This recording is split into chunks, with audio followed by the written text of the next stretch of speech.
Hello दोस्तों, कैसे हैं आप लोग। उम्मीद करते हैं अच्छे होंगे। दोस्तों, इस वीडियो में इम्पोर्टेंट जीएस क्वेश्चन देखने वाले हैं। तो चलिए देखते हैं क्वेश्चन नंबर फर्स्ट से।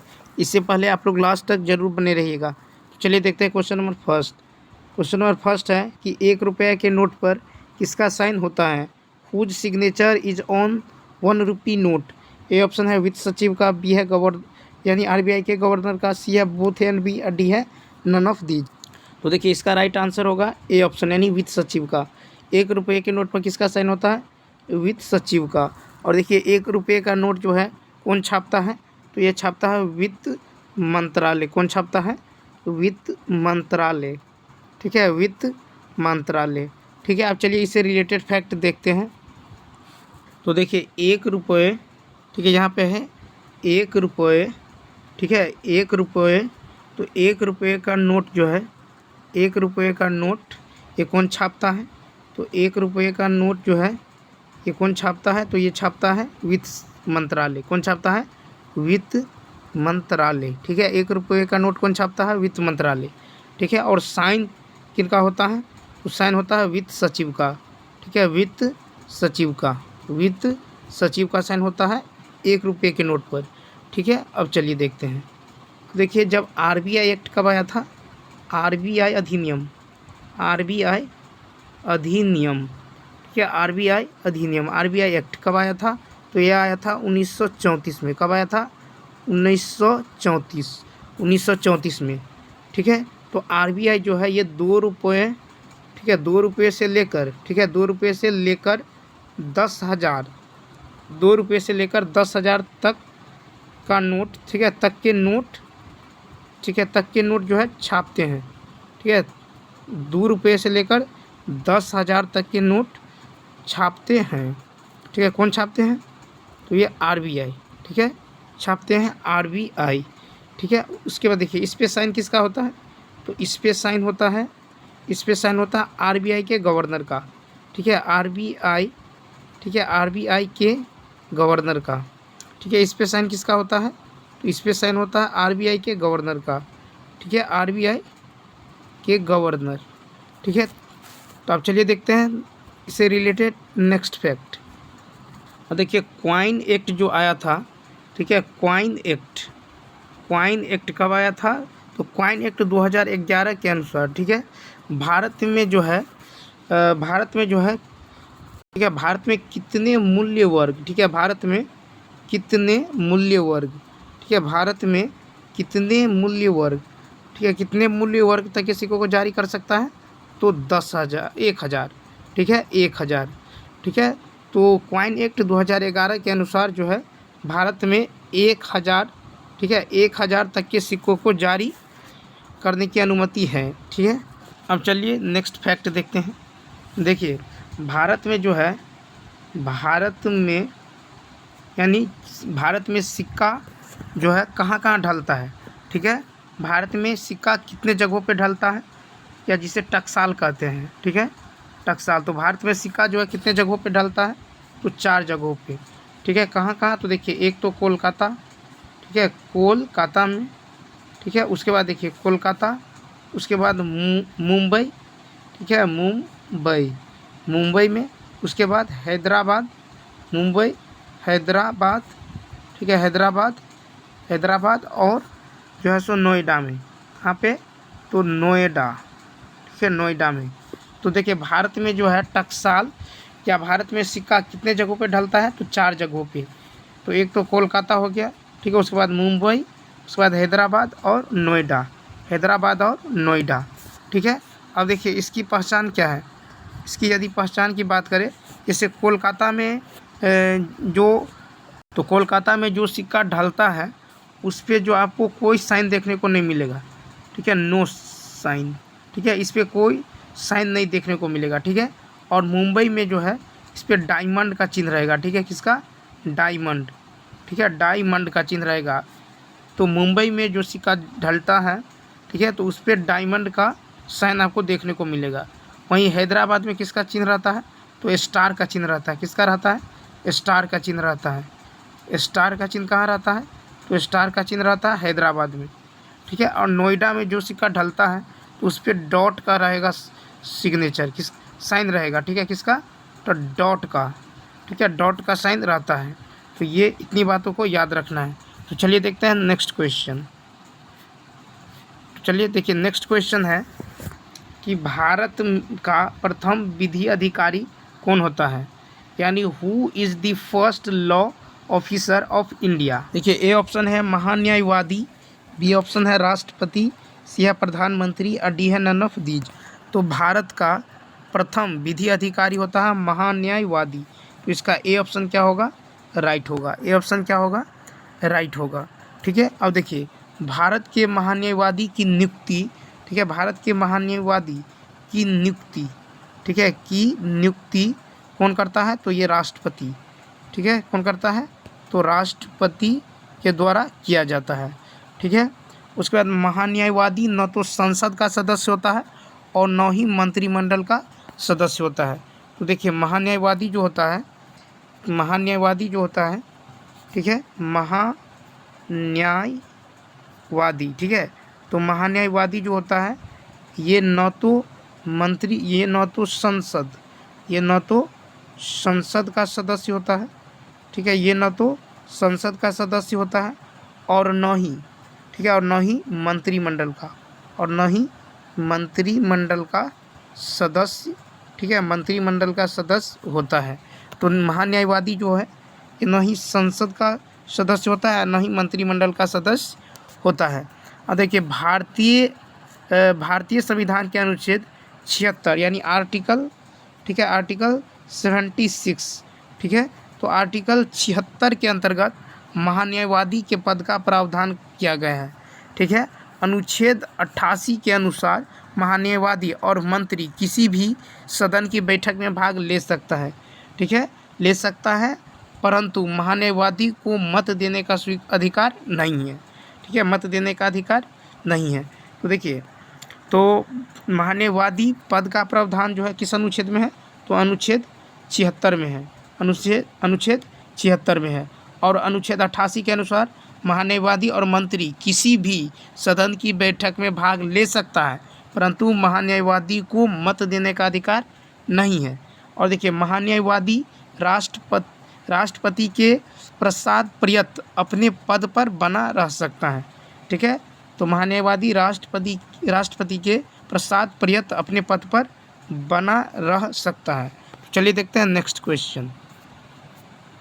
देखिए नेक्स्ट क्वेश्चन है कि किसने गांधी जी को सर्वप्रथम महात्मा कहा था, यानी who first called Gandhi ji, ठीक है, गांधी जी अ महात्मा। ठीक है, ए ऑप्शन है रविंद्रनाथ टैगोर, बी है सुभाष चंद्र बोस और सी है मदर टेरेसा और डी है नन ऑफ दीज। तो देखिए गांधी जी को सर्वप्रथम महात्मा किसने कहा था, तो ये कहा था रविंद्रनाथ टैगोर ने। तो इसका ए ऑप्शन क्या होगा, राइट होगा। ए ऑप्शन क्या होगा, राइट होगा। अब देखिए गांधी जी को सुभाष चंद्र बोस ने क्या कहा था, तो गांधी जी को सुभाष चंद्र बोस ने क्या कहा था, राष्ट्रपिता कहा था। क्या कहा था, राष्ट्रपिता। ठीक है, क्या कहा था, राष्ट्रपिता कहा था। तो गांधी जी को सर्वप्रथम सुभाष चंद्र बोस जी ने राष्ट्रपिता कहकर संबोधित किया था। ठीक है, और रविंद्रनाथ टैगोर जी ने गांधी जी को क्या कहा था, तो सर्वप्रथम महात्मा कहा था। क्या कहा था, महात्मा कहा था। ठीक है, अब चलिए इससे रिलेटेड फैक्ट देखते हैं नेक्स्ट पेज में। ठीक है, तो यहाँ पे देखिए, यहाँ पे देखेंगे प्रमुख व्यक्ति और लोकप्रिय नाम। क्या देखेंगे, तो प्रमुख व्यक्ति देखेंगे और इनके लोकप्रिय नाम देखेंगे। लोकप्रिय नाम क्या देखेंगे, लोकप्रिय नाम देखने वाले हैं। तो चलिए देखते हैं। जैसे देखिए आशुतोष मुखर्जी, क्या है, आशुतोष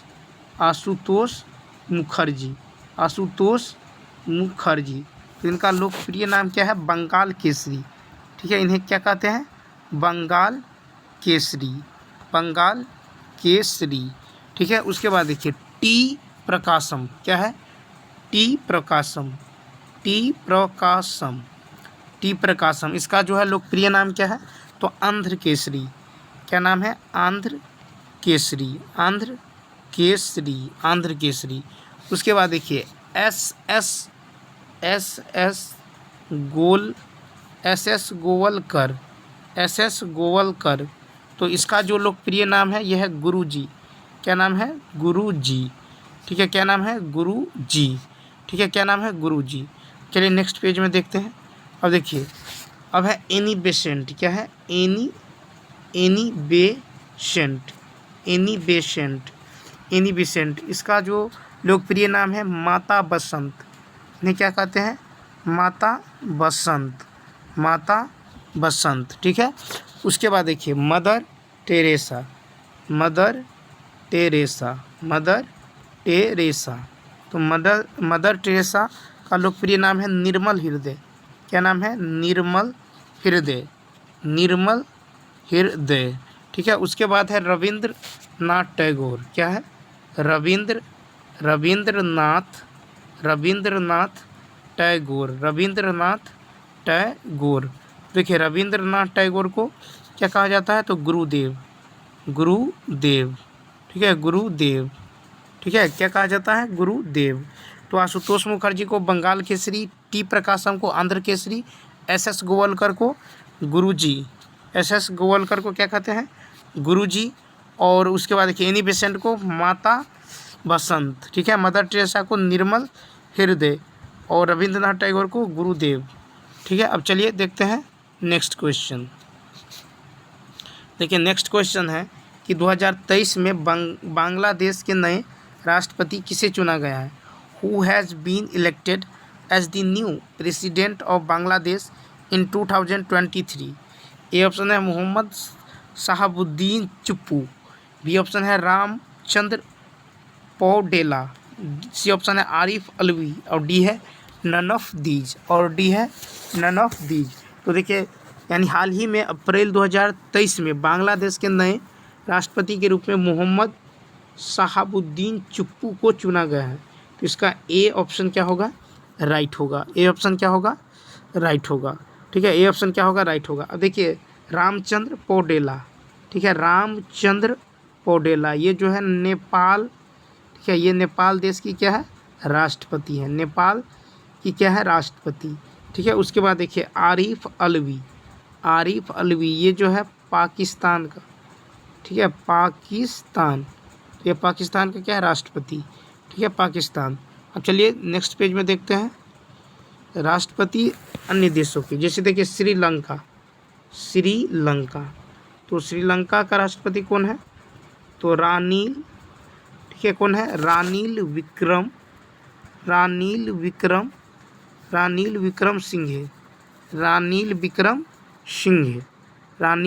सिंघे।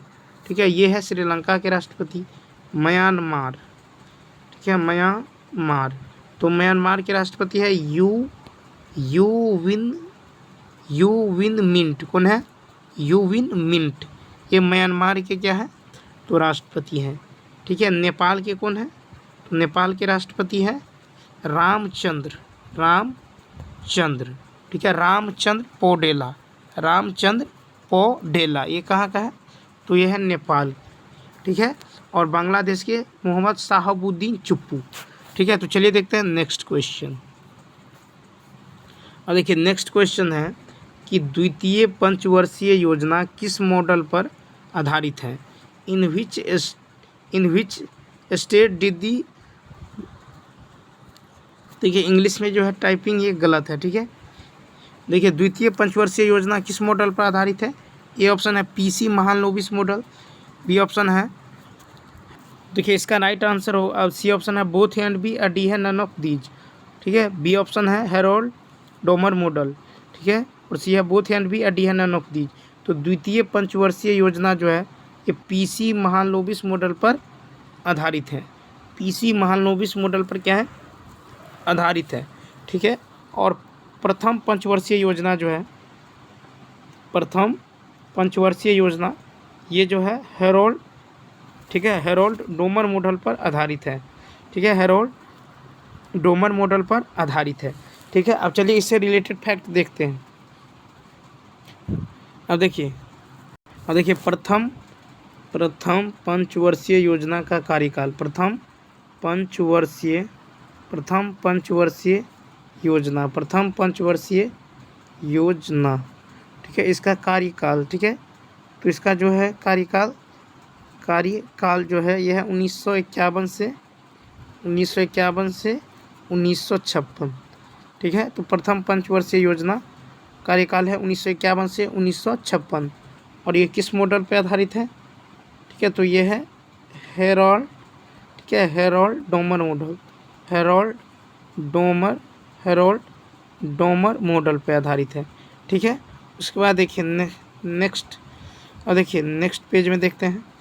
अब है द्वितीय पंचवर्षीय योजना। ठीक है, क्या है? द्वितीय पंचवर्षीय योजना, द्वितीय पंचवर्षीय योजना। ठीक है, ये जो है इसका कार्यकाल कब से कब तक है? तो 1956 से 1961 तक। ठीक है, 1956 से 1961। और ये किस मॉडल पे आधारित है? तो देखिए ये जो है इसका मॉडल देखेंगे। ठीक है, तो ये किस मॉडल पे आधारित है? तो ये PC Mahalanobis model, PC Mahalanobis model पे आधारित है। ठीक है, पीसी महालनोबिस मॉडल पे आधारित है। ठीक है, तो अब देखिए तीसरी पंचवर्षीय योजना, तीसरी पंचवर्षीय योजना। ठीक है, तो इसका कार्यकाल कब से कब तक रहा? इसका कार्यकाल है 1961 से 1966, 1961 से 1966। ठीक है, और ये जो है किस मॉडल पे आधारित है? ठीक है, तो ये जो है इसका मॉडल है, ठीक है, जॉन सेंडी, ठीक है, जॉन सेंडी, ठीक है, जॉन सेंडी एवं चक्रवर्ती मॉडल, चक्रवर्ती। ठीक है, जॉन सेंडी एवं चक्रवर्ती मॉडल। ठीक है, अब देखिए चौथी पंचवर्षीय योजना। ठीक है, अब देखेंगे चौथी पंचवर्षीय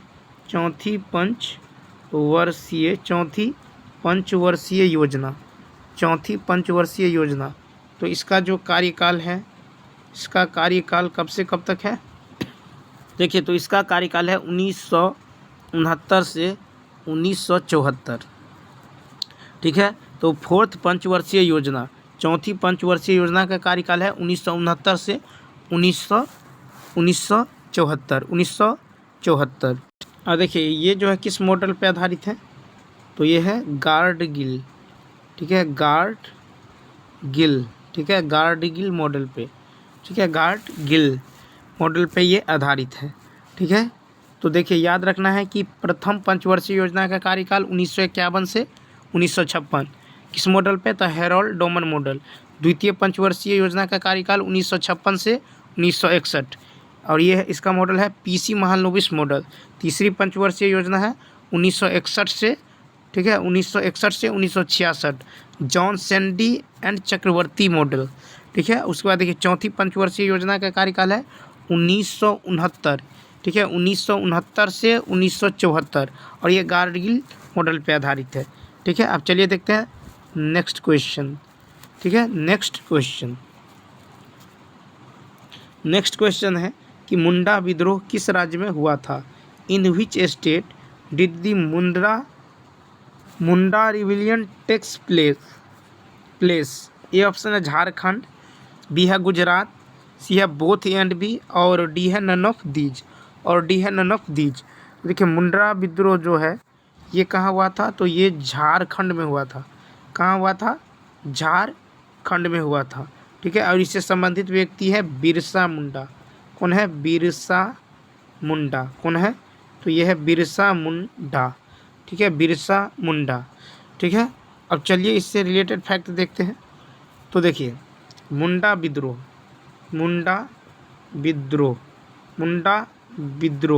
तो ये हुआ था 1899 से 1900 के बीच। ठीक है, 1899 से 1900, और इससे संबंधित व्यक्ति है बिरसा मुंडा।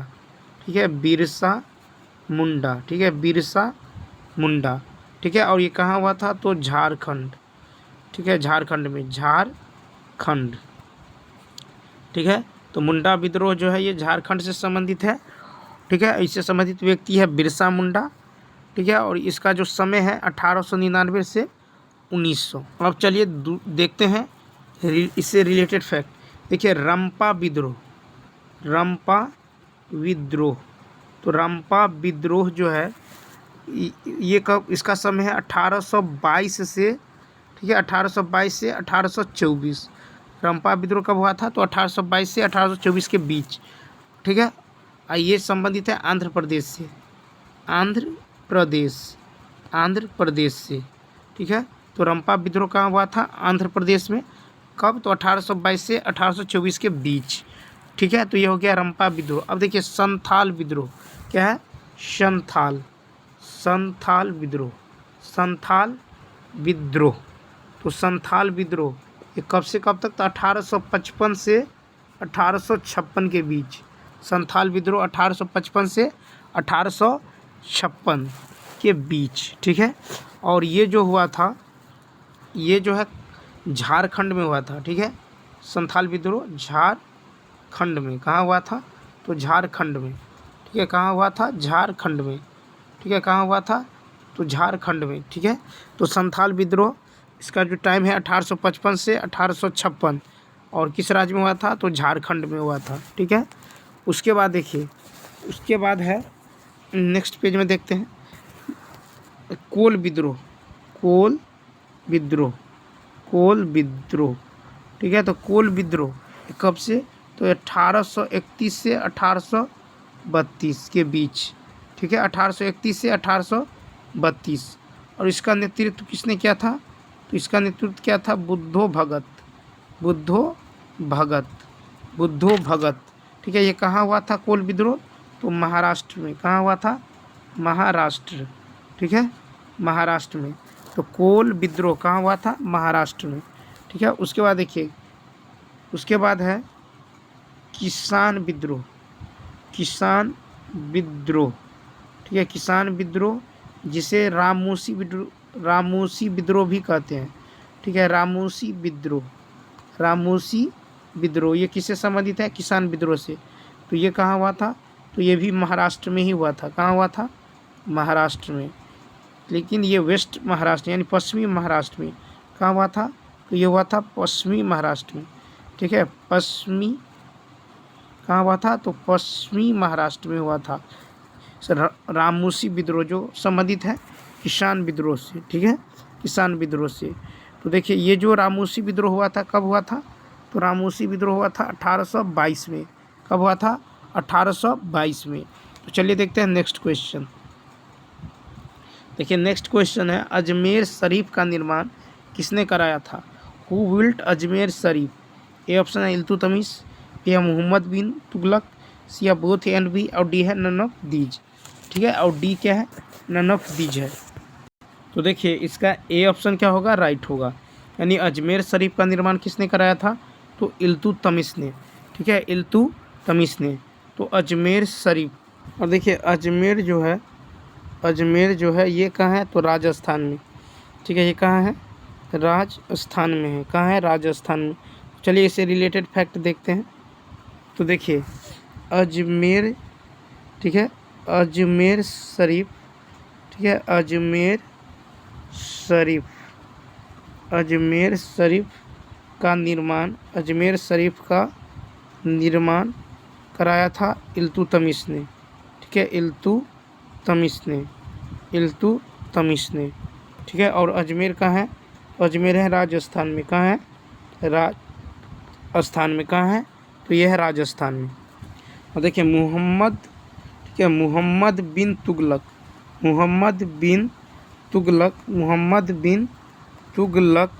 ठीक है। मोहम्मद बिन तुगलक एक मुस्लिम शासक है, ठीक है, एक मुस्लिम शासक हैं, ठीक है, शासक हैं जो अजमेर शरीफ, ठीक है, जो अजमेर शरीफ पर जाने वाला, ठीक है, पर जाने वाला एक मुस्लिम शासक है, ठीक है। तो एकमात्र मुस्लिम शासक कौन है?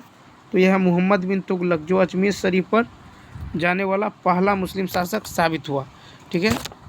तो चलिए देखते हैं नेक्स्ट क्वेश्चन। अब देखिए नेक्स्ट क्वेश्चन है कि अथर्ववेद का ब्राह्मण ग्रंथ क्या है। ठीक है, व्हाट इज दी ब्राह्मण book of Atharvaveda. A option है गोपथ, बी ऑप्शन है आर्ष्य ब्राह्मण, सी है बोथ एंड बी, और डी है नन ऑफ दीज।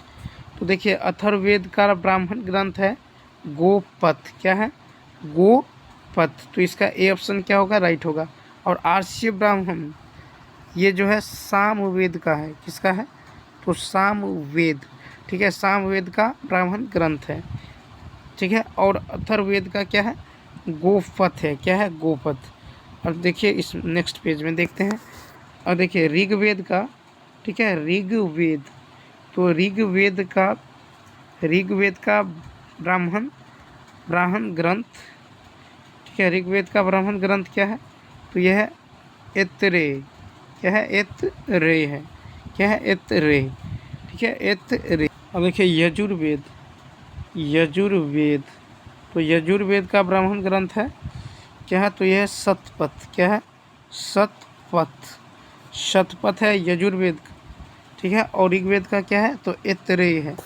ठीक है, गोपथ है अथर्ववेद का, और आर्ष्य ब्राह्मण है सामवेद का। ठीक है, तो चलिए देखते हैं नेक्स्ट क्वेश्चन। नेक्स्ट क्वेश्चन है कि वर्तमान में कौन भारत का महान्यायवादी है। Who is the present attorney general of India. ठीक है, attorney general of India. A option है आर वेंकटरमणी, बी है जगदीप धनखड़, सी है प्रदीप जोशी, और डी है नन ऑफ दीज। और डी है नन ऑफ दीज। तो वर्तमान में, ठीक है, वर्तमान में भारत का महान्यायवादी है आर वेंकटरमणी। तो इसका ए ऑप्शन क्या होगा? राइट होगा। ए ऑप्शन क्या होगा? राइट होगा। ठीक है, अब चलिए इससे रिलेटेड फैक्ट देखते हैं। देखिए जो एजीआई का मतलब होता है अटॉर्नी जनरल ऑफ इंडिया, यानी महान्यायवादी, भारत का महान्यायवादी।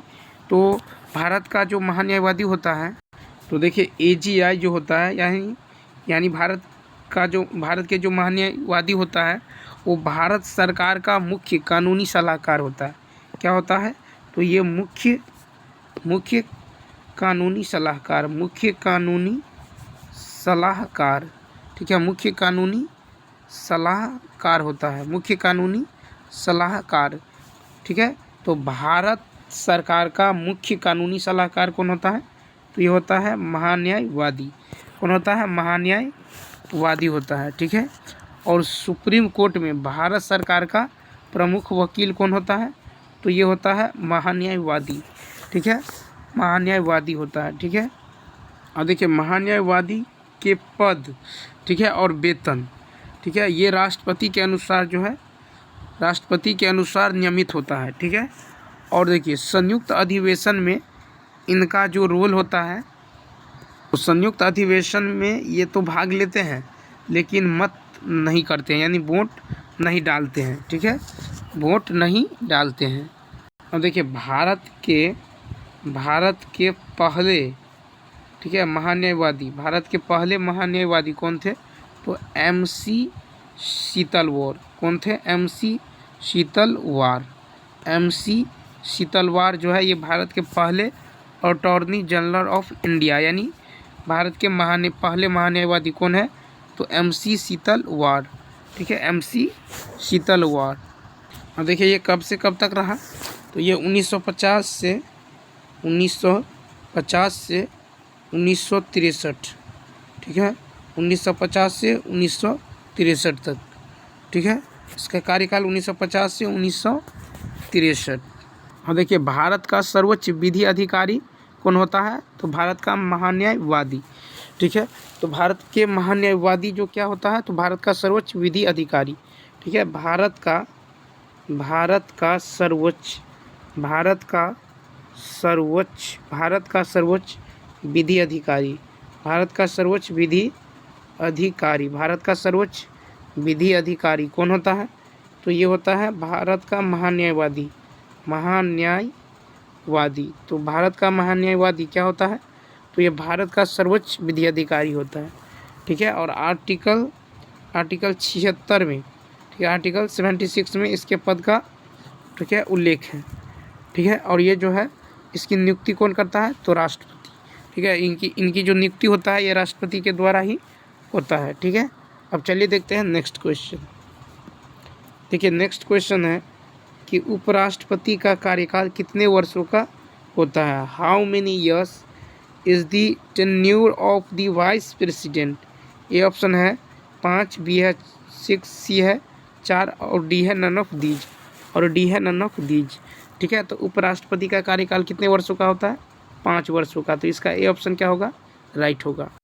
तो 5 वर्ष का जो है उपराष्ट्रपति का कार्यकाल 5 वर्षों का होता है। अब देखिए इससे रिलेटेड फैक्ट देख लेते हैं कि उपराष्ट्रपति जो है, उपराष्ट्रपति, ठीक है, उपराष्ट्रपति जो है द्वितीय सर्वोच्च कार्यालय है, ठीक है। और देखिए उपराष्ट्रपति कार्यवाहक राष्ट्रपति के रूप में कार्य कर सकते हैं, ठीक है। उपराष्ट्रपति जो है राष्ट्रपति के एब्सेंट होने पर, ठीक है, या न होने पर ये जो है राष्ट्रपति के कार्यवाहक राष्ट्रपति के रूप में कार्य कर सकते हैं, ठीक है। और उसके बाद देखिए इनको जो वेतन मिलता है ये उपराष्ट्रपति होने के नाते नहीं बल्कि राज्यसभा के सभापति होने के नाते इनको वेतन दिया जाता है, ठीक है। और इसका जो उम्र है कितना होना चाहिए, तो 35 वर्ष मिनिमम होना चाहिए, ठीक है। उपराष्ट्रपति बनने के लिए उम्र कितना होना चाहिए, 35 वर्ष होना चाहिए, ठीक है। और ये जो है किसी भी सदन के सदस्य होने चाहिए, किसी भी सदन के सदस्य होने चाहिए, ठीक है। किसी भी, अब देखिए राष्ट्रपति जो होता है वो किसी भी सदन के सदस्य नहीं होता है, ठीक है।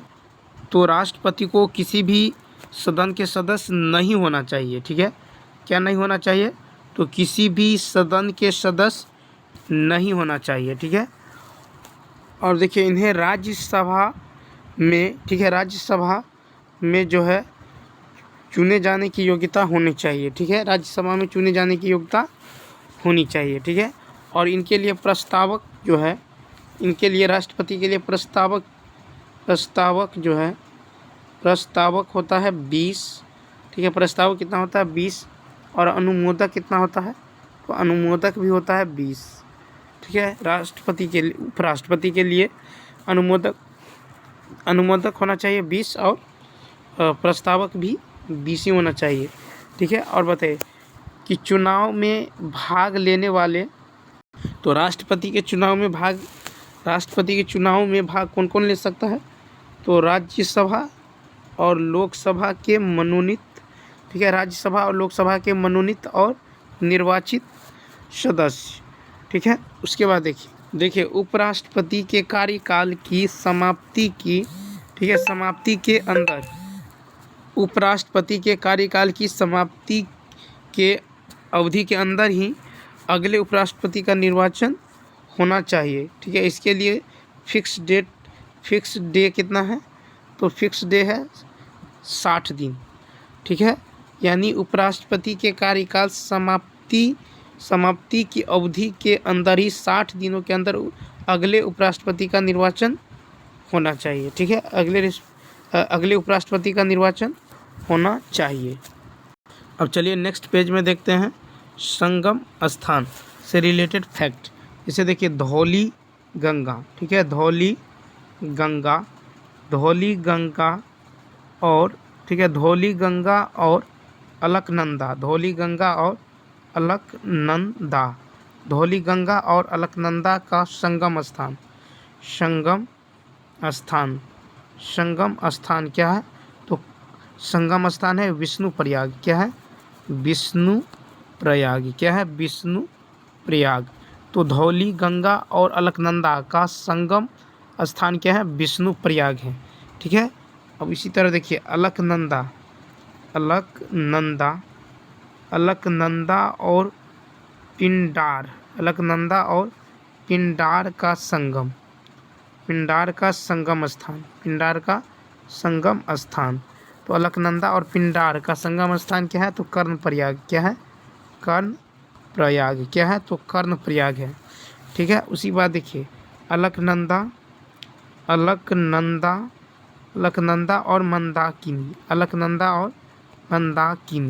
तो अलकनंदा और मंदाकिनी का संगम स्थान क्या है, तो रुद्रप्रयाग। क्या है, रुद्र प्रयाग है। क्या है? रुद्र प्रयाग है। ठीक है, उसके बाद देखिए नेक्स्ट में देखते हैं। उसके बाद देखिए अलकनंदा। क्या है? अलकनंदा, अलकनंदा और भागीरथी, अलकनंदा और भागीरथी। तो अलकनंदा और भागीरथी का संगम स्थान है देवप्रयाग। क्या है? देवप्रयाग। क्या है? देवप्रयाग है। ठीक है, तो अलकनंदा और भागीरथी का संगम स्थान क्या है? देवप्रयाग है। क्या है? देवप्रयाग। अब चलिए नेक्स्ट पेज में देखते हैं ट्रॉफी और संबंधित खेल। ठीक है, तो देखिए महाराज। क्या है? Maharaja, Maharaja, Maharaja Ranjit, Maharaja Ranjit Singh, Maharaja Ranjit Singh gold cup, gold cup, Maharaja Ranjit Singh gold cup. ठीक है, तो इससे संबंधित खेल क्या है? तो हॉकी। ठीक है, क्या है? हॉकी। तो महाराजा रणजीत सिंह गोल्ड कप ये किस खेल से संबंधित है? हॉकी से। उसके बाद देखिए BC Roy trophy, BC Roy trophy. तो BC राय ट्रॉफी जो है किस खेल से संबंधित है? तो फुटबॉल। किससे संबंधित है? फुटबॉल से संबंधित है। ठीक है, फुटबॉल से संबंधित है BC राय ट्रॉफी। ठीक है, BC राय ट्रॉफी। उसके बाद है GD। क्या है? GD Birla, GD Birla, GD Birla trophy, GD Birla trophy. ठीक है, GD बिरला ट्रॉफी ये किस खेल से संबंधित है? क्रिकेट।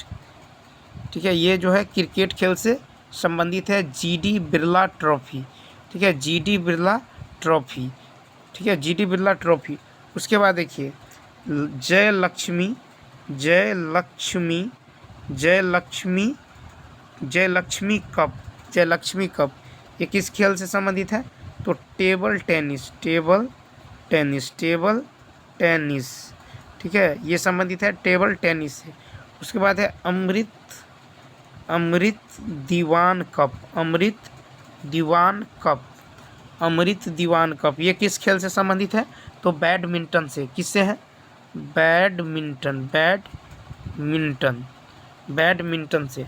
तो Maharaja Ranjit Singh gold cup hockey, BC Roy trophy football, GD Birla trophy cricket, Jayalakshmi cup table tennis और अमृत दीवान कप जो है ये बैडमिंटन से संबंधित है। ठीक है, बैडमिंटन। उसके बाद देखिए, उसके बाद है federation, federation, federation cup, federation cup. ठीक है, इसका संबंध, फेडरेशन कप का संबंध हॉकी।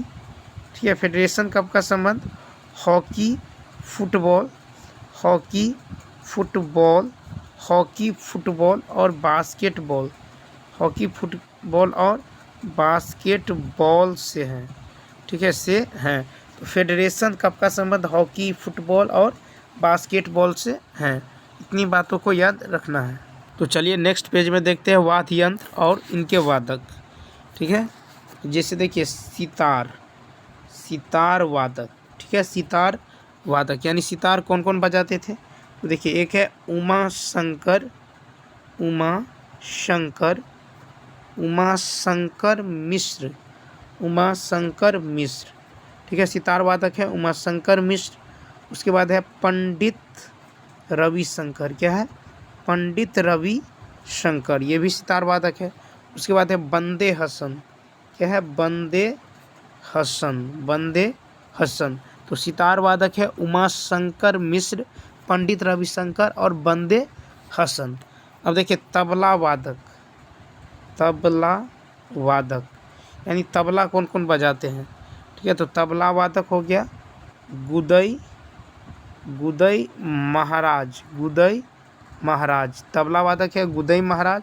उसके बाद है फैयाज खां, फैयाज खां, फैयाज खां ये क्या है? तबला वादक। उसके बाद है बांसुरी। क्या है? बांसुरी।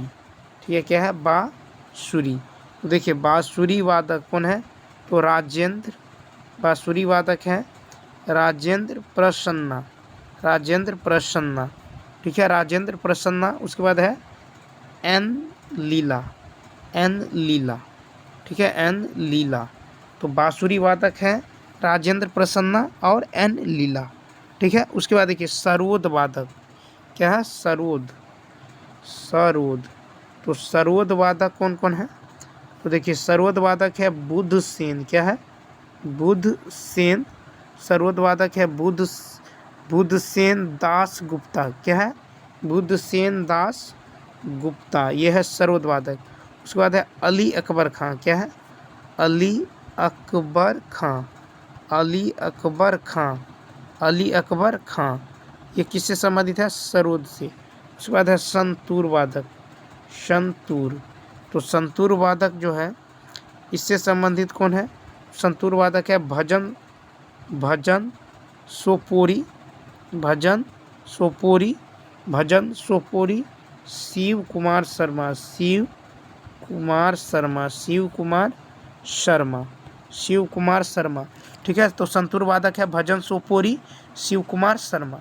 उसके बाद देखिए नेक्स्ट रुद्र वीणा, रुद्र वीणा। तो रुद्र वीणा वादक है सादिक अली खां, कौन है? सादिक अली खां, सादिक अली खां, ये जो है रुद्र वीणा वादक है। उसके बाद है असद अली खां, क्या है असद अली खां, असद अली खां।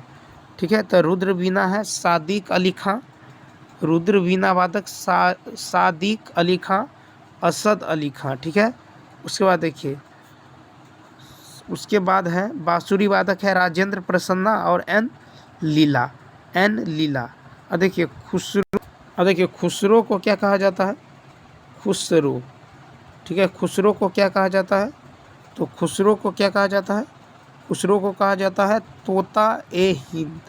खुसरो को क्या कहा जाता है? तोता ए हिंद, तोता ए हिंद। ठीक है, तो याद रखना है कि खुसरो को क्या कहा जाता है? तोता ए हिंद कहा जाता है। ठीक है, तोता ए हिंद। अब देखिए उस्ताद, उस्ताद, उस्ताद अलाउद्दीन, उस्ताद अलाउद्दीन, उस्ताद अलाउद्दीन खां, उस्ताद अलाउद्दीन खां। ठीक है, तो इसका संबंध जो है किससे है? तो सरोद से, यानी ये सरोद वादक है। ठीक है, तो उस्ताद अलाउद्दीन खां जो है ये सरोद वादक है, क्या है सरोद वादक, क्या है सरोद वादक है। ठीक है, सरोद वादक है। और देखिए अमीर खुसरो को तोता ए हिंद कहा जाता है। अब चलिए नेक्स्ट पेज में देखते हैं मूल चट्टान और इसका रूपांतरित चट्टान। ठीक है, जैसे मूल चट्टान देखिए बेसाल्ट, बेसाल्ट, बेसाल्ट। ठीक है, तो बेसाल्ट का जो रूपांतरित रूप है यह है एम्फीबोलाइट, क्या है एम्फीबोलाइट, एम्फीबोलाइट। ठीक है, तो बेसाल्ट का रूपांतरित चट्टान क्या है? एम्फीबोलाइट। फिर देखिए ग्रेनाइट, ग्रेनाइट, ग्रेनाइट।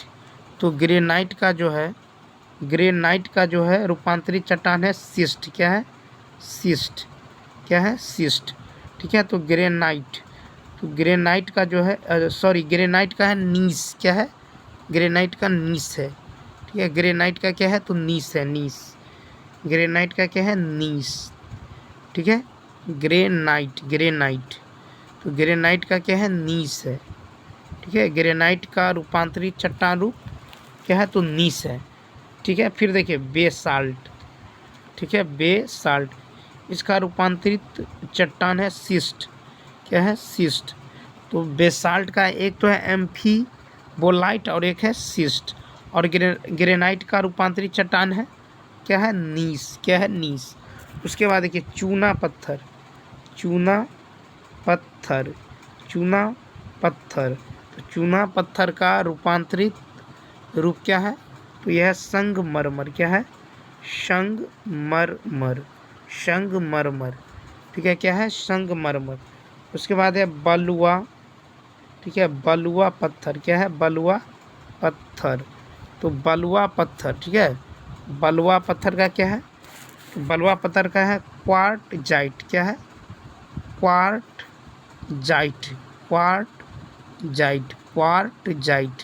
ठीक है, तो बलुआ पत्थर का क्या है? क्वार्टजाइट है। ठीक है, उसके बाद देखिए सेल क्या है, तो सेल, तो सेल ये मूल चट्टान है, इसका जो रूपांतरित चट्टान है ये क्या है, तो सेल का हो गया है स्लेट, स्लेट, ठीक है, क्या है, स्लेट, स्लेट, तो सेल का रूपांतरित चट्टान स्लेट, ठीक है। उसके बाद देखिए, अब चलिए नेक्स्ट पेज में देखते हैं नदी पर स्थित परियोजनाएं, ठीक है। जैसे देखिए भाखरा नांगल परियोजना क्या है, भाखरा, भाखरा नांगल, ठीक है, भाखरा नांगल परियोजनाएं, भाखरा नांगल परियोजना, भाखरा नांगल परियोजना। तो भाखरा नांगल परियोजना जो है, भाखरा नांगल परियोजना किस नदी पे है, तो ये सतलज नदी पे है। किस नदी पे है, सतलज नदी पे। भाखरा नांगल परियोजना किस नदी पे है, सतलज नदी पे। उसके बाद है हीराकुंड, हीराकुंड, हीराकुंड परियोजना, हीराकुंड परियोजना, हीराकुंड परियोजना, तो ये किस नदी पे है, हीराकुंड परियोजना, तो ये महानदी पे है। किस नदी पे, महानदी पे। हीराकुंड परियोजना ये महानदी पे है, ठीक है। उसके बाद देखिए, उसके बाद है थीन बांध परियोजना, थीन बांध, थीन बांध परियोजना, थीन बांध परियोजना, तो थीन बांध परियोजना किस नदी पे है, यह रावी नदी पे। किस नदी पे, रावी नदी पे, ठीक है। उसके बाद है टिहरी बांध, क्या है, टिहरी बांध परियोजना, टिहरी बांध परियोजना, टिहरी बांध परियोजना, तो टिहरी बांध परियोजना किस नदी पे है, टिहरी बांध परियोजना, तो ये भागीरथी, भागीरथी, टिहरी बांध परियोजना भागीरथी एवं, भागीरथी एवं भीलांगना, भीलांगना, ठीक है, भीलांगना, तो टिहरी बांध परियोजना भागीरथी एवं भीलांगना नदी पे है, ठीक है। उसके बाद देखिए, उसके बाद है माता टीला परियोजना, माता टीला परियोजना, माता टीला परियोजना, तो ये किस नदी पे है, माता टीला परियोजना ये बेतवा नदी पे है, ठीक है, बेतवा नदी पे। तो माता टीला परियोजना किस नदी पे है, बेतवा नदी पे। उसके बाद है फरक्का, क्या है, फरक्का बैराज, फरक्का बैराज परियोजना, फरक्का बैराज परियोजना, तो फरक्का बैराज परियोजना किस नदी पे है, ये गंगा नदी पे है। किस नदी पे है, तो ये गंगा नदी पे है। तो गंगा नदी पे क्या है, फरक्का बैराज परियोजना, बेतवा नदी पे है माता टीला परियोजना, भागीरथी एवं भिलांगना नदी पे क्या है, तो टिहरी बांध परियोजना, रावी नदी पे है थीन बांध परियोजना, महानदी पे है हीराकुंड बांध परियोजना, सतलज नदी पे है भाखरा नांगल, ठीक है, परियोजना, भाखरा नांगल परियोजना, ठीक है। उसके बाद देखिए, उसके बाद नेक्स्ट है देखिए टिहरी बांध परियोजना, टिहरी बांध परियोजना भागीरथी एवं भिलांगना पे है। और देखिए भारत में पहली बहुउद्देशीय परियोजना का निर्माण दामोदर नदी पर हुआ था, ठीक है, और दामोदर घाटी परियोजना भारत का प्रथम बहुउद्देशीय परियोजना है, ठीक है। तो भारत का प्रथम बहुउद्देशीय परियोजना, प्रथम बहुउद्देशीय, प्रथम बहुउद्देशीय, प्रथम बहुउद्देशीय परियोजना, प्रथम बहुउद्देशीय परियोजना क्या है, दामोदर घाटी परियोजना, दामोदर, ठीक है, दामोदर घाटी, ठीक है, दामोदर घाटी, तो दामोदर घाटी परियोजना भारत का प्रथम बहुउद्देशीय परियोजना है, ठीक है। उसके बाद बिहार एवं पश्चिम बंगाल राज्यों में विस्तृत दामोदर घाटी के संयुक्त विकास के लिए 1948 में दामोदर घाटी अधिनियम के अंतर्गत की गई। अब चलिए नेक्स्ट पेज में देखते हैं नदी और उद्गम स्थल, ठीक है, नदी और उद्गम स्थल। जैसे देखिए गंगा, क्या है, गंगा, गंगा नदी, ठीक है, तो उद्गम स्थल क्या है, देखिए इसका उद्गम स्थल है गंगोत्री, गंगोत्री, क्या है, गंगोत्री, और ये कहाँ है, तो ये है उत्तराखंड में, कहाँ है, उत्तराखंड में, ठीक है। उसके बाद है सोन नदी, ठीक है, क्या है, सोन, ठीक है, सोन, और इसका जो उद्गम स्थल है यह है अमरकंटक, अमरकंटक, सोन नदी, ठीक है, उद्गम स्थल अमरकंटक, कहाँ है, तो मध्य प्रदेश में है, कहाँ है, मध्य प्रदेश। उसके बाद देखिए गंडक, क्या है, उसके बाद है गंडक। तो गंडक का जो है गंडक, इसका उद्गम स्थल क्या है? तो अन्नपूर्णा। क्या है? अन्नपूर्णा पर्वत। अन्नपूर्णा पर्वत, ठीक है। अन्नपूर्णा पर्वत कहाँ है? तो नेपाल। अन्नपूर्णा पर्वत कहाँ है? नेपाल में है, ठीक है। तो गंडक का उद्गम स्थल है अन्नपूर्णा पर्वत, जो कि नेपाल में है। उसके बाद है कोसी। क्या है? उसके बाद है कोसी। कोसी क्या है? कोसी। तो कोसी का जो उद्गम स्थल है यह है गोसाई नाथ, ठीक है। कोसी का क्या है? गोसाई नाथ। गोसाई गोसाई नाथ। गोसाई नाथ, ठीक है। तो कोसी का जो उद्गम स्थल है यह है गोसाई नाथ। और ये कहाँ है? तो ये भी है नेपाल में। कहाँ है? तो ये भी कहाँ है? नेपाल में है। उसके बाद देखिए, उसके बाद है घाघरा। घाघरा, ठीक है। घाघरा जो कि सरयू में है। तो घाघरा जो है इसका जो उद्गम स्थल है, उद्गम स्थल है ये क्या है? तो घाघरा का उद्गम स्थल है मापचो। क्या है? मापचो चुंग। मापचो चुंग। मापचो चुंग हिमनद। क्या है? मापचो चुंग हिमनद है, ठीक है। उसके बाद है कर्म। उसके बाद है कर्म नासा। क्या है? कर्म नासा, ठीक है। तो कर्म नासा, कर्म नासा, ठीक है। उद्गम स्थल है कैमूर। उद्गम स्थल क्या है? तो कैमूर की पहाड़ी। क्या है? कैमूर की पहाड़ी। कैमूर की पहाड़ी। क्या है? कैमूर की पहाड़ी, ठीक है। कैमूर की पहाड़ी। तो कर्म नासा इसका उद्गम स्थल है कैमूर की पहाड़ी, ठीक है। घाघरा इसका उद्गम स्थल है नापचो चुंग हिमनद। कोसी का है गोसाई नाथ, जो कि नेपाल में है। गंडक का है अन्नपूर्णा पर्वत, जो कि नेपाल में है। सोन का उद्गम स्थल है अमरकंटक, जो कि मध्य प्रदेश में है। और गंगा का है गंगोत्री, जो कि उत्तराखंड में है, ठीक है। कोसी नदी अपना मार्ग बदलने, ठीक है, बदलते रहने के लिए क्या है? कुख्यात है। कोसी नदी जो है क्या है? कोसी नदी, ठीक है। कोसी नदी जो है ये अपना मार्ग बदलते रहने के लिए क्या है? कुख्यात है। इसे बिहार का शोक या विषाद कहा जाता है। कोसी नदी बाएं से मिलने वाली गंगा की सहायक नदी है, ठीक है। इसकी मुख्य धारा अरुण गोसाई थान के उत्तर से निकलती है, ठीक है। अब चलिए नेक्स्ट पेज में देखते हैं राज्य और लोक नृत्य, ठीक है। राज्य और उससे संबंधित लोक नृत्य, जैसे देखिए पश्चिम बंगाल। क्या है? पश्चिम बंगाल। पश्चिम बंगाल, ठीक है। पश्चिम बंगाल। तो देखिए लोक नृत्य जो है यहाँ का लोक नृत्य है कीर्तन। क्या है? कीर्तन। कीर्तन। उसके बाद है ढाली। कीर्तन और ढाली कहाँ का लोक नृत्य है? तो यह है पश्चिम बंगाल का। उसके बाद देखिए पश्चिम बंगाल के बाद है छत्तीसगढ़। क्या है? छत्तीसगढ़। तो छत्तीसगढ़ का लोक नृत्य, छत्तीसगढ़ यहाँ का लोक नृत्य है पंडवानी। क्या है? पंडवानी। छत्तीसगढ़ का लोक नृत्य है पंडवानी। उसके बाद है पैंथी। क्या है? पंडवानी पैंथी। पंडवानी पैंथी और टपाली। क्या है? पैंथी और टपाली, ठीक है। तो छत्तीसगढ़ का है पंडवानी, पैंथी और टपाली, ठीक है। और पश्चिम बंगाल का है कीर्तन और ढाली। उसके बाद देखिए झारखंड। क्या है? झारखंड। झारखंड। तो झारखंड का जो लोक नृत्य है, झारखंड का लोक नृत्य है फगुआ। क्या है? फगुआ। झारखंड का है फगुआ। उसके बाद है मंडा। फगुआ मंडा नाच। फगुआ मंडा नाच। उसके बाद है सरहुल, ठीक है। क्या है? सरहुल, ठीक है। तो झारखंड का हो गया फगुआ, मंडा नाच और सरहुल।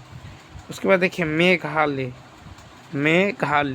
तो मेघालय का लोक नृत्य है, मेघालय का है लाहो। मेघालय का लोक नृत्य है लाहो। क्या है? लाहो। उसके बाद देख लीजिए लाहो सिक्किम, ठीक है। क्या है? सिक्किम। तो सिक्किम का जो लोक नृत्य है ये है सिंघई। सिक्किम का है सिंघई। सिंघई छाम, क्या है? सिंघई छाम। उसके बाद है मारूनी, मारूनी, ठीक है, मारूनी नाच, क्या है? मारूनी नाच, मारूनी नाच। तो पश्चिम बंगाल का लोक नृत्य है कीर्तन और ढाली। छत्तीसगढ़ का है पंडवानी, पैंथी और टपाली। झारखंड का है फगुआ, मंडा नाच, सरहुल। मेघालय का है लाहू। सिक्किम का लोक नृत्य है सिंघई छाम और मारूनी नाच, सिंघई छाम, मारूनी नाच। अब चलिए नेक्स्ट पेज में देखते हैं कि चैनल और अलग होने वाले द्वीप, ठीक है। जैसे देखिए मालदीव, मालदीव, ठीक है, मालदीव व मिनिकॉय, मालदीव व मिनिकॉय, ठीक है। मालदीव और मिनिकॉय के मध्य जो है कितने डिग्री का चैनल है? तो यह है 8 डिग्री का चैनल, 8 डिग्री चैनल, ठीक है, 8 डिग्री चैनल। तो 8 डिग्री चैनल जो है ये मालदीव और मिनिकॉय को क्या करता है? अलग करता है, ठीक है। उसके बाद देखिए लक्षद्वीप, क्या है? लक्षद्वीप, लक्षद्वीप, लक्षद्वीप व मिनिकॉय, लक्षद्वीप व मिनिकॉय। तो लक्षद्वीप और मिनिकॉय को कितने डिग्री चैनल अलग करता है? तो 9 डिग्री, ठीक है। लक्षद्वीप व मिनिकॉय, तो इसको कितने डिग्री चैनल अलग करता है? तो 9 डिग्री, ठीक है। और मालदीव और मिनिकॉय को कितने डिग्री चैनल? तो 8 डिग्री चैनल, ठीक है। उसके बाद देखिए, उसके बाद है छोटा अंडमान, छोटा अंडमान, ठीक है, छोटा अंडमान व छोटा अंडमान, ठीक है। उसके बाद है निकोबार, छोटा अंडमान, उसके बाद निकोबार, ठीक है, छोटा अंडमान व कार निकोबार, ठीक है, छोटा अंडमान और वो निकोबार। तो इसको जो है 10 डिग्री चैनल क्या करता है? अलग करता है। कितना डिग्री चैनल? तो 10 डिग्री चैनल, ठीक है। छोटा अंडमान वो निकोबार, तो इनको अलग करता है 10 डिग्री चैनल, ठीक है। उसके बाद देखिए दक्षिण अंडमान, ठीक है, दक्षिण अंडमान, दक्षिण अंडमान, दक्षिण अंडमान एवं लघु अंडमान, लघु अंडमान, लघु अंडमान। तो इसको अलग करता है कितने डिग्री चैनल? तो देखिए इसको अलग करता है डंकन पास, ठीक है। क्या करता है? Duncan pass. तो डंकन पास जो है दक्षिण अंडमान एवं लघु अंडमान को क्या करता है? अलग करता है, ठीक है, अलग करता है। उसके बाद देखिए, उसके बाद सुमात्रा, सुमात्रा, सुमात्रा व निकोबार, यानी इंडोनेशिया व सुमात्रा का है इंडोनेशिया में। तो निकोबार, निकोबार, तो देखिए सुमात्रा व निकोबार, तो इसको कितने डिग्री चैनल अलग करता है?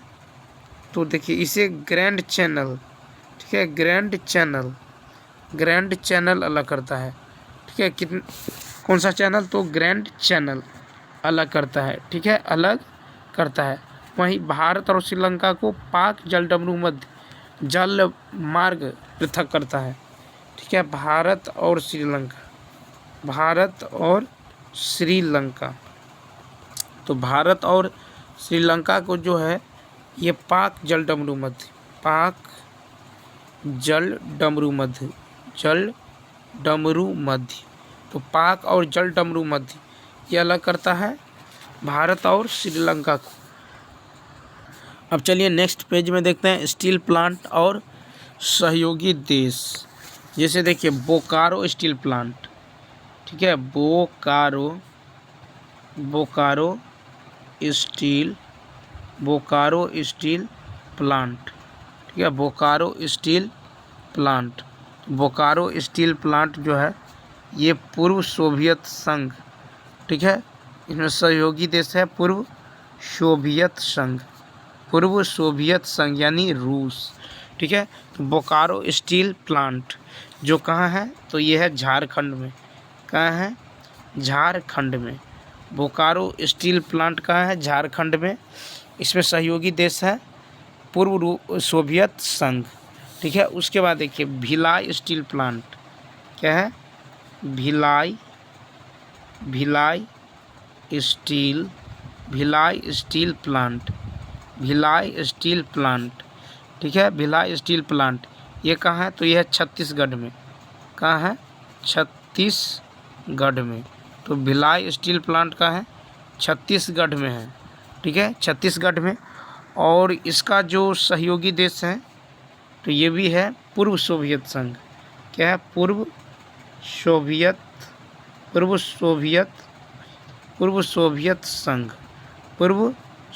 संघ। तो भिलाई स्टील प्लांट ये छत्तीसगढ़ में है, ठीक है, और इस सहयोगी देश है पूर्व सोवियत संघ। उसके बाद है राउरकेला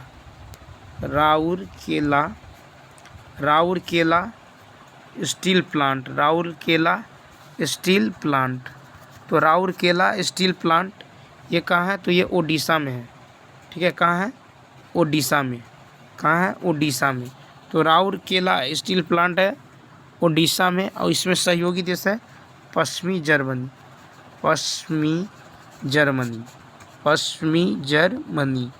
ठीक है।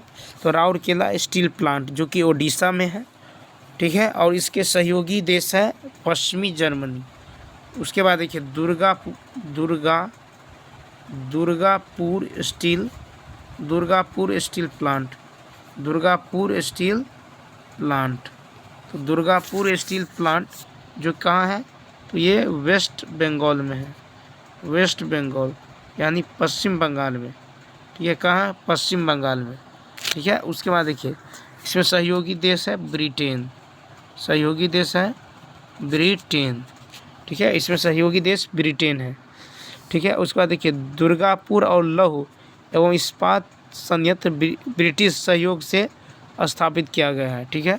तो दुर्गापुर लौह एवं इस्पात संयंत्र ब्रिटिश सहयोग से जो है स्थापित किया गया है। तो बताए बोकारो स्टील प्लांट जो कि झारखंड में है, इसे पूर्व सोवियत संघ, ठीक है, देश सहयोग किया। फिर देखिए भिलाई स्टील प्लांट जो कि छत्तीसगढ़ में है, ठीक है, इसमें सहयोगी देश है पूर्व सोवियत संघ। राउरकेला स्टील प्लांट जो कि कहाँ है? ओडिशा में, इसका सहयोगी देश है पश्चिमी जर्मनी। उसके बाद है दुर्गापुर स्टील प्लांट जो कि पश्चिम बंगाल में है, ठीक है, और इसके सहयोगी देश है ब्रिटेन, ठीक है। कौन सा देश है? तो ब्रिटेन, ठीक है। तो चलिए दोस्तों, इस वीडियो में इतना ही। यदि यह वीडियो अच्छा लगा हो तो लाइक, शेयर और सब्सक्राइब करना ना भूलें। Thanks for watching.